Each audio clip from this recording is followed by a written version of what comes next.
هي ماوى شغلان شيخيانا خير ميزن Solo? You outdid yourself. So the Indian from CAF MAR-HESHVAN, that's the Yom HaLedas, the Rebbe Nishmat Yaden, the Rebbe Rashad, it's well known that CAF is the Rosh Hashanah or the Yois Rishon of the word Kesser. And the Indian from Esrim, but that's the mispar of CAF, is also the gematria Kesser. Esrim is gematria Kesser. And the Rebbe was born in the year Tov Reish Kof Aleph. Or Tov Reish Kof Aleph is Kis Ro. What does the dinim for keser in Aramaic? And it's well known that when the Rebbe b'shas the historicus from the Rebbe MAR-HESHVAN, he spoke to his family. He had people around him, and amongst them were his sons, and he looked at the Rebbe Rashav, and he said to him, Nadir Keser Torah. He said, I'm giving you, or take the Keser Torah, Mivitlenan Dein Torah Ad Soif Kol HaDerech. They'll be learning your Torah until the end of all the generations. That's what the Rebbe MAR-HESHVAN said. So we see that the diuk is Nadir Keser Torah. Once again, the end of Keser. And the first Maimah that the Rebbe Rashav said after the Stalkers of the Rebbe MAR-HESHVAN was, if I'm not mistaken, it was Cholamoy Tzukah. The Rebbe MAR-HESHVAN was Nostalgic Yud Gimel Tishrei. As Cholamoy Tzukah over Hekshel Chag HaTzukah, the Rebbe Rashav said a Maimah Chassidus, and it also began with Keser. It was Keser Yitnu L'chol, which is what we say in Musaf, by Kedushas Musaf, from Shabbos V'yontu, we say Keser Yitnu L'chol.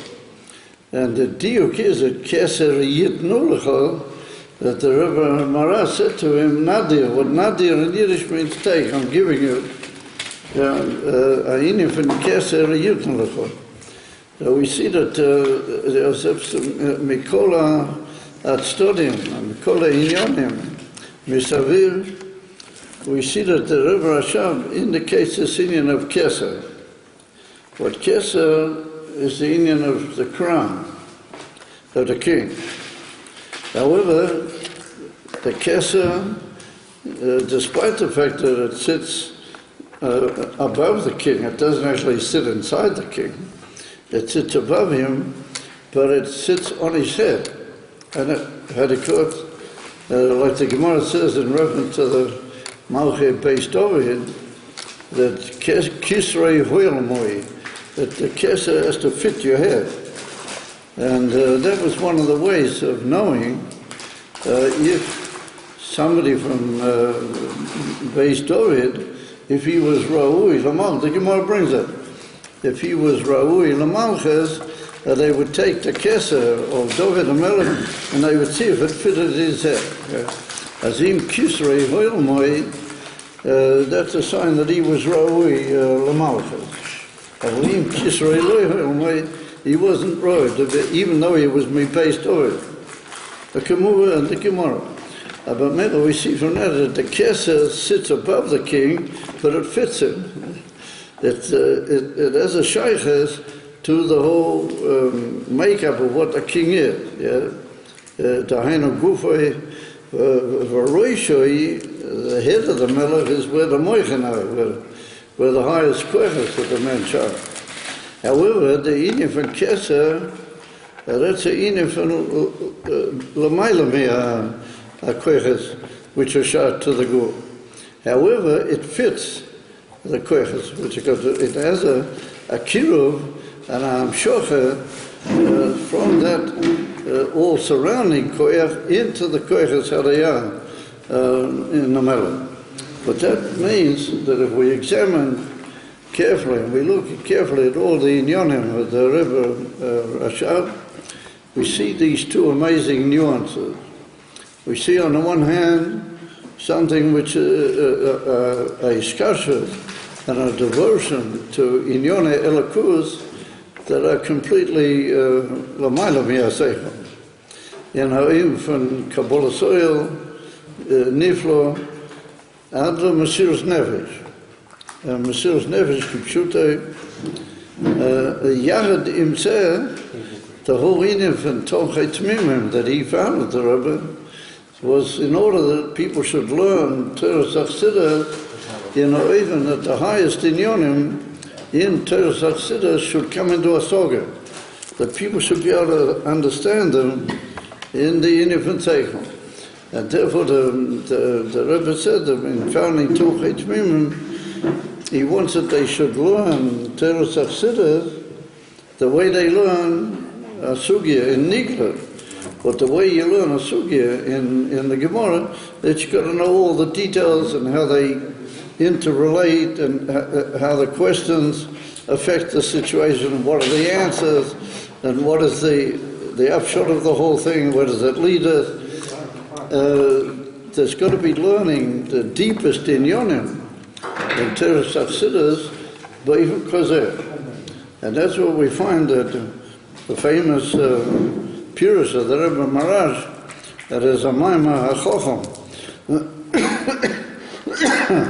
from the Gedele HaChoichrim.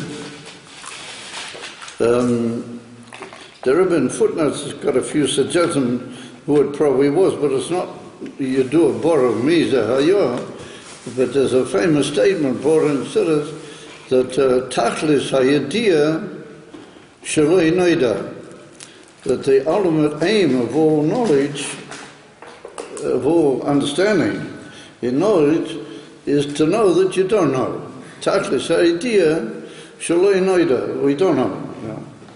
Tides the Rebbe Rashab in the Hemshah, Vakocha, in the famous Hemshah, Vakocha, teaches the Rebbe Maraj, I'm sorry, not the Rebbe Rashab, the Rebbe Maraj, that he teaches the Tachlis HaYediyah, the ultimate aim. The word Tachlis can also mean the aim.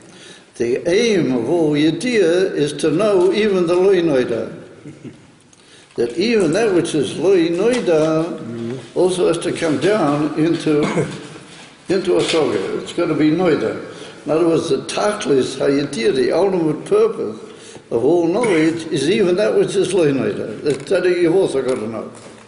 And that's the Indian of the fusion between the two inyonim of Keser and the head. You know, but the head is the union of the container of the Koyches HaSoga, the Koyches HaSeichel. The Ila, the Keser, indicates Umayla Mitzeh Ragam. Therefore, we find this unbelievable fusion in the whole Torah, the whole teaching of the Rebbe Rashab throughout his whole life. And it's well known that Tziyaruzah, even when he was young, there are many signs of him being, you know, and it so happened that when he was, I'm not exactly sure what was his age, he was after Bar Mitzvah or something like that, and there was a famous role, I think it was even the Radatz, the David Tzvi Chain, he was a big Makurav to the Rebbe Maraj. And he was very makurav in the household of the Rebbe Maraj. And once they had to go somewhere, so he organized the coaches, you know, that would take them to a certain place. And he was talking to the Rebbe and to the other people that were going. And he said, you know, the Rebbe will go in this case, in this coach, and the Rebbe's wife plus, and he called the Rebbe Rashab by his name. He said, then the name of the Rebbe Rashab will go in this coach. So the Rebbe Maraj says, he said, you called him by his name. And he was just, you know, he was thunderstruck. He said, you called him by his private name. He said, do you realize who you're talking to? And he was only a relatively teenager, you know. He said, do you realize that? He said, you can't call him by his private name. So Ad Kedei was shocked, this big role, you know. He was very close in the household that he thought maybe there was a kapeda, you know, that maybe it's very dangerous. A kapeda of a big tzaddik is not an easy thing to play with. Kapeda means, how do you say kapeda in English? Particularity, negative particularity. And he was worried. And it told me after everything had calmed down that the Rebbe said to him, you know, not terrible, but be careful another time. At Kedekah, that you couldn't refer to the Rebbe Rashab, you know, just like you did to any other individual, even when he was very, still in a young period of life. And I once heard a story from Orlando. I heard it personally from him, that I'm just wandering off the track. That's something you have to put up with. When I tell one story, I remember another story. So I wander off the track. But in the year Tofresh Ayin Zayin, that was already in Rostov after the Rebbe left Lubavitch. Because he left Lubavitch early in Tofresh Ayin Vav. And Ayin Zayin was already in Rostov. And Rosh Hashanah, by the Shofar, the Rebbe already was blowing. After about the year Summer Gimel or something like that, the Rebbe Rashab used to always blow the Shofar. There were times when he didn't before that. But after a certain point, he blew the Shofar every year, and it didn't go. And he tried and he tried, and it didn't go. So in the end, the Rebbe Rashab gave the Shofar to the Frierdiker Rebbe, to the Rebbe Rayatz, and it's well known. I heard from Rav Landa that the Rebbe Rayatz was a Turkey Bechesed, God awesome. He was just powerful. And his truas would be something like 42 of them, with one go, And they say that the Rebbe Marash was able to blow iron bass, truas, at one emshit. That's what I heard. Well, anyway, the Frierdiker Rebbe was a Turkey Bechesed Otzum. So he took the shofar and then everything went, so nobody said anything. So later, the whole first day of Rosh Hashanah, the Rebbe Rashab didn't speak. You know about that. He never spoke. Not Leil Rosh Hashanah, not the first day. But after Mariv, on the second night, and after he had said the Maimah, that's when he would say the first Maimah of Rosh Hashanah, then he would talk. But only briefly, but he would talk. So he was being accompanied back from the Maimah by a couple of the Chassidim, and Rav Landa was also there. And he said to me, that all of a sudden the Rebbe Rashab said to those who were accompanying him, he said, when do you learn to blow shofar? So they didn't understand for the moment, but then they realized that he was referring back to what had happened in the morning. He said, when do you learn to blow shofar? He said, when you're a child. In Yiddish, when mazayingo. When you're a child. So he said, what can I do that I was never a child? So he never learned to blow shofar. And the truth of the matter is that that's a quote from something the Alter Rebbe said. You know the famous story that the Alter Rebbe once heard from the Maggid, that when he was there by the Maggid, that the Maggid wanted him to blow shofar. So he said to the Maggid, in case he's prepared to, of course, to blow the shofar, but in case he wants to come in and learn all the kavanas that the Maggid would want by somebody blowing shofar in his minyan. Okay? He has to know all the kavanas. So the Maggid was a bit sort of not so happy about that, but he said, all right, I'm prepared. So the Alter Rebbe went in with a pad and pencil and everything, and he noted down all the kavanas. The Maggid told him all the kavanas. And when he'd finished, he said to the Maggid, by the way, Rebbe, you have to excuse me, but I don't know how to blow the shofar. So I don't know how you do it. So the Maggid said, what? Fooled me. He said, you cheated me. What was there, Rebbe Shoni? Why did you say? Cheat me. So the whole thing, he said he learned from Moshe Rabbeinu. You know the story. He said he learned from Moshe Rabbeinu.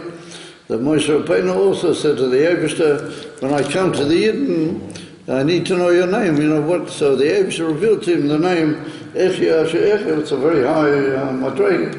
And then Moshe Rabbeinu said to the Eibishter, Shlach no biyad tishlach. Said something, stop me, So the Alter Rebbe said to the Maggid that he learned from Moshe Rabbeinu. So the Maggid said, oh, what can he do? So the Alter Rebbe left the room. So later all the Talmudim came to the Alter Rebbe and they said, "You're such an unbelievable, Gaon. In turn, you mean to tell us you don't know how to blow the shofar?" So the Alter Rebbe said that exactly those words. He said, "When do you learn to blow the shofar? When you're a child." He said, "Well, I've never been a child." He said, "I've been Kayingo." The Rebbe Rashab quoted that without saying exactly where he was quoting, but he said that to these people that were walking with him. Yeah, I heard it from Roland. Yeah. But if he said, even when he was so-called a teenager, he wasn't really. That's what the Rebbe Marash was very particular, that you can't just call him by his name. Anyway, whatever. Now we see that there was this unbelievable fusion of the two inyanim by the Rebbe Rashab, that on the one hand it was Keser, which is Lamaila, and Keser is Antu Chad V'lei B'Cheshvan. And it's Muvur in last week's parsha in Torah that Antu Chad V'lei B'Cheshvan is referring to Madregas HaKeser. That the Keser is Actus Hapshuta, Lamaila Mikol Inen Shel Spheres of Inyanim, and yet nonetheless the spheres are near, but they're not nimshach in a way of Yilav or any form of Histalshalas, but in an even from Chochmei Me'ayin Timotzei, which means Shaloi Be'era. So the Keser is, as it were, a crown over all the Esser spheres, but it is completely, Mitzadechot, it's completely beyond them. Particularly in Pnimis HaKeser. Absolutely, Loi Be'era, there's Antu Chad V'loi B'Cheshvan. As those two inyonim just come out so clearly in the life of the Rebbe Rashab. And everything he represented and everything he demanded was Bo'ivim Kozeh. That if we find this tremendous insistence that you must understand Chassidus in the most seichel fashion, you must understand Chassidus in Hasoge, Kipshute. Or when it comes to Puyel, you've got to be completely L'mayla Madida V'Agbola, Bo'ivim Shel Kabbalah Seil, Atzmias, and you've got to realize that your whole inyan is only legalis elakus ba'ilam, Bo'ivim Shel L'mayla Mitam V'Dat. And that comes out tremendously clearly in everything he did. And therefore the minhag anash, b'deres ha'achreinim, as always on CAF MAR-HESHVAN, we always think about the yeshiva Tomchei Tmimim, because the great thing that the Rebbe Rashab saw, the great, as it were, realization of all of his efforts was in the founding of the yeshiva Tomchei Tmimim. And in the yeshiva Tomchei Tmimim we see these two amazing nuances. And that just requires a third point, like in the middle, and that is that the Rebbe Rashab also taught that it's not enough just to have all this understanding, Soga, and then hope that you're going to be a big maker in the world also, which he wanted of people as well. But you have to have in the middle what we call avodas hatfilah.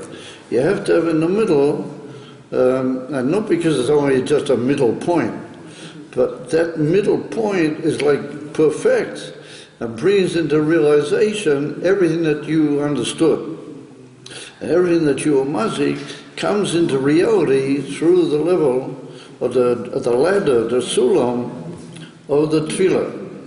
And through that, it's possible to bring everything into Maisa, and therefore, like we'll maybe mention a bit later, most of the great Talmidim of Tomchei Tmimim also became like leaders of communities and Rabbonim, or they became Shoftim, or they became other, leaders of communities like Malamdim, Roshiyim, and all sorts of things like that. Even that they became Chayalei Beis Dovid. And Chayalei Beis Dovid means that they were going to conduct a war against modernism. ולי להריב בזה כרגע זה, ואומר להם, let's just take a quick glance at some of the first Talmudim that they learned in the yeshiva Tomchei Tmim, when the Rebbe founded it. And we find that there were certain people that if you were to see them today, you would just go out of your kelim. You would think that these people themselves are maybe Rabbeim. And I heard from Rab Nochum that he once said to me that some of the great Talmudim of Tomchei Tmim, how it was in Russia, had they been in other areas, they would have been admired. No, because they were really great people. That's what I heard that from Rab Nochum. So, how did it express itself? I'll just give you some idea of some of the leading people. If you have patience, I'll just tell you a couple of stories. It's well known that the Rebbe Rashab said about 3 Chassidim that with them he took out the keren, how do you call it, the main cost, the main basic cost of Tomchei Tmim, he earned it back. At the Reish genommen the keren from Tomchei Tmim in 3 great Chassidim. But one of them was a person called Reb David Horodoker. Reb David Kievman was his name. And the other one was Reb Shilem Kurant. But Reb Shilem Kurant, he was the Choizer. He used to chazer all the Maimorim, and he used to be the head of the Vard HaChoizer. There was a whole committee of people who had to chazer the Maimorim. Quite a joke.